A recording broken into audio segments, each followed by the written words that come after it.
Okay, I've got a great show for you today. I have with me Dick Morris to go over what's going on against Donald Trump, how he can still win the election, all of the lawfare that's being used against him. Dick, thank you so much for coming on the show today. Well, good. Thank you, Steve. I'm glad to be here, but your introduction's a little more negative than I feel. I think that Trump is winning by a good margin. Well, The that's why I want lawsuit, you on. the lawsuits aren't going to matter at all, and that this is just noise. And in fact, Trump is absolutely on the verge of one of the biggest landslides we've ever had. Okay. I want to hear that. I think my audience wants to hear that because my worry is their main plan is not an October surprise. I'm sure that will come, but the main plan has been this lawfare, all of these different lawsuits, bleeding him dry financially, taking him off the campaign trail, threats of jailing him for life. What are you seeing that we're not that leads you to believe he's on the path to a big landslide win? Well, first of all, the most recent polling by, in this case, Rasmussen, has Trump ahead by 8 points, 49 to 41, and particularly winning the Latino vote by 14 points, having lost it by close to 30 points in 2020. And when we asked, and we with the black vote, we got 12% of it in 2020, and we're now winning. One poll says 40. I think that's a little high. I think it's more like 33, but still a huge increase. Among under 30-year-old voters who we lost by a lot last time, we're now, I think we lost them, I forget the number, but I can look it up for you, but we lost them by a lot. And now we lost them, as I recall, by 15, and we're now carrying them by 11 under 30 voters. Uh, Independents, who we lost dramatically last time, we're winning very well. So I think that our poll numbers are fantastic. I think that voters are discounting all of this stuff.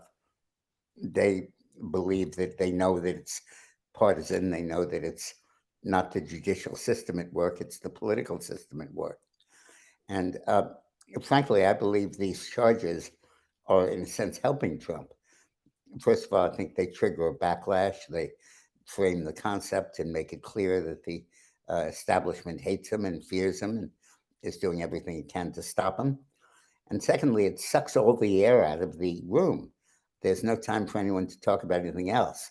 You can't criticize Trump on tariffs or on the deficit or on deregulation because the issue is, do you think he should go to jail or not? And and as a result, there's no way that the Democrats really can launch a campaign on anything other than these lawsuits. And when you dig down in these lawsuits, Stephen, there are four of them, but probably only one of them is coming to trial now. The porn one, Stormy Daniels, and the idea that he had sex with her is not a crime. The idea that he may have lied about it is not a crime. The idea that he might have paid her off to be silent about it is not a crime. But the fact that he took it from his left pocket as opposed to his right pocket, no ideology there. In other words, he funded it out of his business expenses, not out of his campaign money. That's the charge they're bringing. And to think that that's a felony or B, serious, I think is absurd. And I think that even if he gets past the gag order and past the obvious bias of the prosecution, the obvious selective prosecution, and gets to the underlying nature of the offense, voters are going to say, "So what?" And so I think he's doing fine. Okay. Well, that's good to know because I was reading that he had said, if I end up going to jail, I'm happy to be a modern day Nelson Mandela. It led me to believe that maybe he thought that some of these charges were going to land. But Trump, It may, it may, tends to. he may be in jail. They What they did was that they had a corrupt judge whose daughter was a Democratic partisan, and they assigned the judge to the case, and he wouldn't recuse himself. And then they imposed a gag order to stop Trump from talking about it. And Trump isn't good at stopping. And and if he does talk about it, they might put him in prison for a couple of days, and I don't think it's going to matter. I think if anything, it'll be like like Christ's crucifixion. It'll be, a badge of honor, red badge of courage. I think they called it during the Civil War. Well, the last time he was arrested and mugshotted, it led to $10 million in new campaign money, and also it took him higher in the polls. He So called me. He called me on his car phone as he was on his way to Miami to get booked and fingerprinted, and he said, "How am I doing?" I said, "Great, you're up 11 points." oh, And then I said, "You should get indicted more often." oh my gosh, he's got so much courage and such a great sense of humor. It's amazing. One thing I wanted to ask you about is District Attorney Fani Willis. She's been caught lying. She perjured herself. She abused government funds, enriched herself financially and her lover. Now she's been caught secretly recording phone calls in order to get Trump. How is she not removed? Is this just Well, liberal privilege? What is going on? There's no ethics or law anymore. yeah, we're dealing with stuff where the corruption of the left is so fully exposed, and the outrageousness of the conduct is so clear. And all of these cases have become more about the prosecution than about Trump. The Stormy Daniels case is more about should he be gagged or not. The Fani Willis case is the stuff you outlined about her lover. Uh, the documents case is did Biden do the same thing and why didn't you arrest him for it? And all of these have basically diverted from the major question the Democrats want, which is guilt or innocence on the basic charge. And further, I don't think any of these cases, except for this Stormy Daniels case, is going to come up before the election for trial. And obviously, I think if so, I don't think these are going to matter at all. If anything, they're going to help them. Okay. Yeah, I've been exposing that. Judge Merchan's daughter has raised over $90 million for Biden, Harris, Adam Schiff, and others. They're incredibly partisan, but I think he'll be able to navigate through that, and we'll see what happens. One thing I wanted to get your thoughts on, Dick, is Letitia James, the Attorney General. She is now blocking Trump's ability for his $175 million bond to actually go through and be processed. Some people are saying that this is to slow him down from getting his appeal.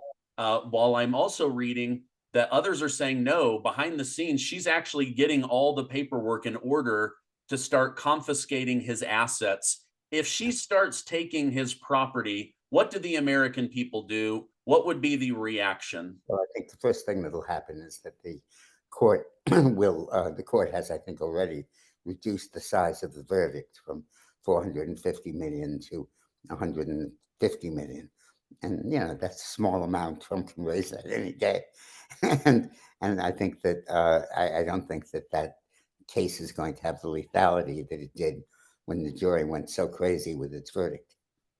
Okay. Okay. Well, that's good to know because I saw there was a pollster and his name escapes me, but he was on CNN. He said, "Do not take his properties. He will make himself the greatest martyr in history, and he'll win the election by a landslide." But from your thinking, he's going to do that anyway. Yeah, he's 2/3 right. Yeah. Okay. Going down to Argentina, the new president down there, Javier Milei, he He just said, Let me just say before we continue that yes. he was my client. Oh, was he? Okay, great. So he's saying that communism and socialism have hijacked Argentina. He fires 10,000 government workers, 70,000 government contractors. This is what I see as cleaning out the swamp. Is it possible to do something similar in a Trump second term? Yeah, not, those numbers are more because of Argentina's budget deficit than any particular malfeasance by the people who he's firing. Um, Before I answer that, let me just call attention to Brazil, where Bolsonaro, the former president, who did a wonderful job, he cut the murder rate by 75%. And he's been was a great president. He was voted out of office legitimately. I don't think that election was rigged. And But now the president Lula and his and the judge who he appointed are banning the internet, banning X, Twitter from Brazil, and cutting off all revenue to Twitter from Brazil, simply in a political move. And this presages the growth of dictatorship. I think the left is increasingly going to lose elections, like they lost in Argentina and like they're about to lose in the US, and will resort to tactics like banning Twitter and banning other internet outlets to keep themselves in power. Now, in terms of your question, there's relief on the way in the form of Schedule F. Are you familiar with that? Yes. Uh, yeah. Normally, you have two kinds of employees in government: civil service and exempt. Exempt mean that they're political; they can be fired at will. And we have about 4,000 exempt employees in the federal government, and about 2.2 million covered civil service employees in the federal system, federal government.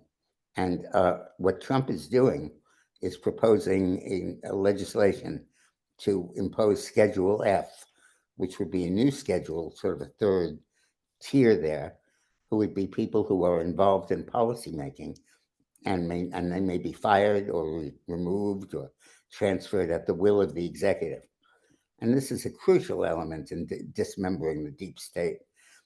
We went through a period in this country where, after the Civil War, we had a huge expansion of the federal bureaucracy. And the Republicans who ran the country then took advantage of it to appoint all kinds of corrupt people to office, and led to all kinds of scandals, even led to a presidential assassination of James Garfield. And the Republicans recovered and realized their errors and passed civil service reform, and the Democrats extended that, and that was very important. But it's run its course. It's now become a vehicle for sustaining the deep state and protecting people from the consequences of public opinion. And so this is really a mechanism now to avoid accountability, and Trump is going to supersede it. And I think that's going to be very important in dismantling the deep state. Okay. You mentioned, avoiding accountability.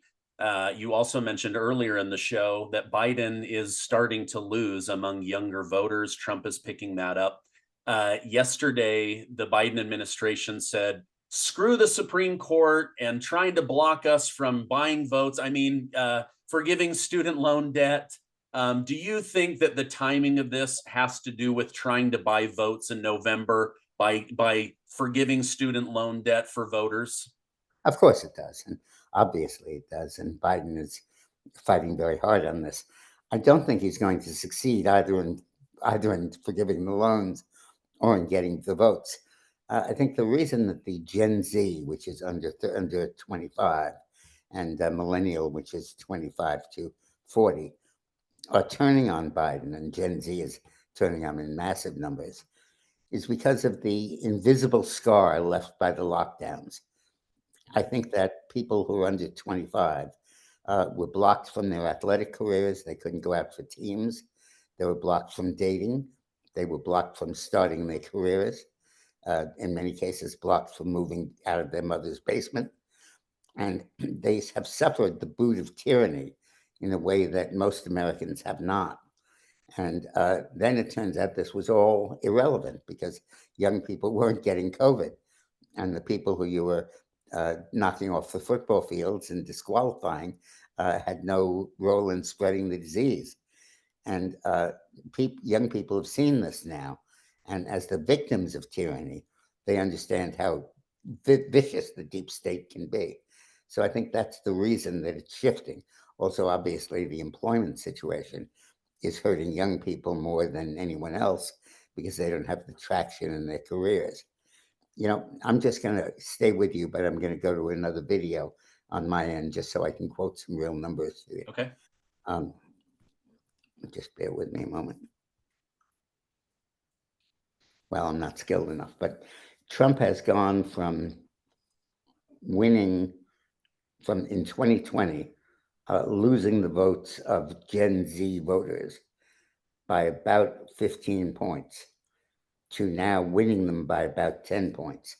Been a major turnaround. Yes. And don't forget, Gen Z is a forever gift. They become Z plus, Z2, Z3, and it's like the snake that swallowed the mouse. It goes through the body and you see it, and we'll see it for many, many elections to come. And I think that the backlash against the COVID restrictions, where people saw the raw boot of tyranny, I think is having a big effect. Yeah, no, that's an excellent observation.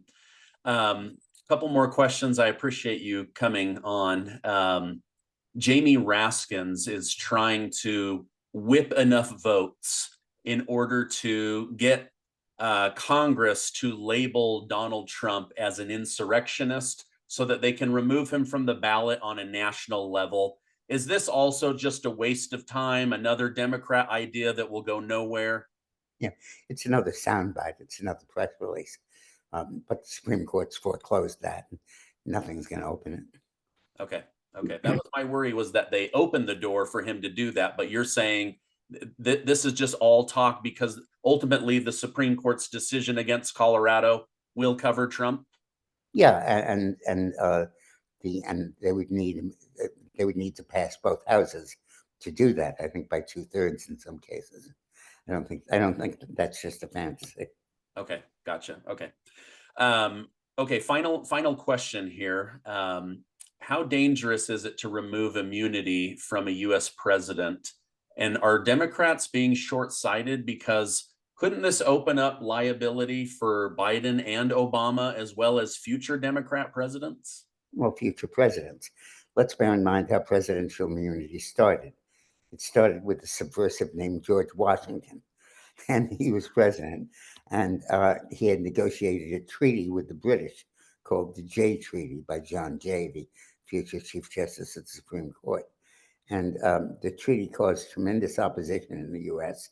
because Americans felt it was biased against us, and we're giving Britain a great deal of privilege in order to avoid a war with them. The war ultimately came, but the Congress, which was controlled by Jefferson, demanded that Washington provide the diplomatic correspondence he had with John Jay, so that Americans could see whether Washington had authorized this or not, and could be used as a tool to attack Washington.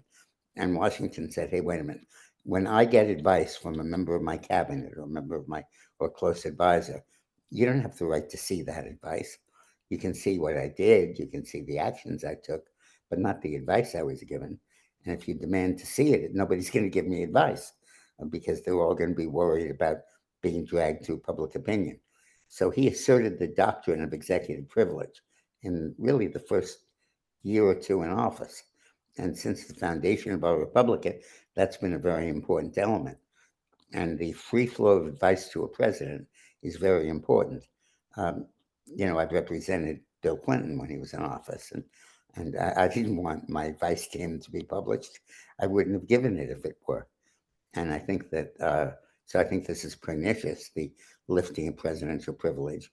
Um, but again, this is in the context of the charges against Trump.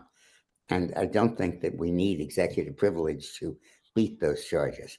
And I think even if we were to lose over executive privilege, the electorate wouldn't take account of it and would still vote for us.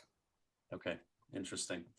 All right. Well, thank you so much for coming on. You have two great books out that I'm going to put down below: The Return, How Donald Trump Can Become President Again, and also Corrupt, about Joe Biden's 50+ year career of doing nothing for the country except for enriching himself off of his government positions. I'm going to put those down below. I want people to go buy those, go check those out.